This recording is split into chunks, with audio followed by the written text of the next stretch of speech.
الرحمن الرحیم۔ اگلے دن نماز مغرب ادا کرنے کے بعد سارے بچے تیز تیز قدموں کے ساتھ اپنے دادا جان کی مجلس کی طرف چل پڑے۔ ان میں سے ہر ایک کو یہ جاننے کا شوق تھا کہ سردار عبدالمطلب کی دعا کے بعد کیا ہوا۔ دادا جان اپنے پوتوں کے پاس آئے اور اسلامی طریقے پر السلام علیکم کہا تو سب نے جواب میں کہا وعلیکم السلام ورحمۃ اللہ وبرکاتہ۔ دادا جان بیٹھے تو سب بچے ان کی طرف دیکھ رہے تھے اور زبان حال سے کہہ رہے تھے کہ دادا جان ہم منتظر ہیں کہ آپ اپنی بات جلدی شروع کریں۔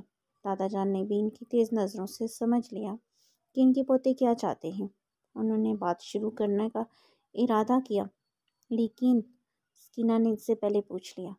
سکینہ: دادا جان، کل آپ نے سردار عبدالمطلب کی دعا کا ذکر کیا تھا جو انہوں نے کعبہ کی حفاظت کے لیے اس کا پردہ پکڑ کر اللہ تعالیٰ سے دعا مانگی تھی۔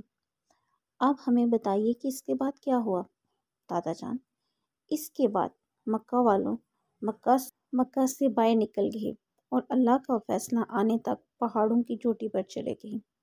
سکینہ: مکہ والوں نے ان سے جنگ کیوں نہیں کی جبکہ اللہ تعالیٰ ان کے مقابلے میں ان کا مددگار تھا؟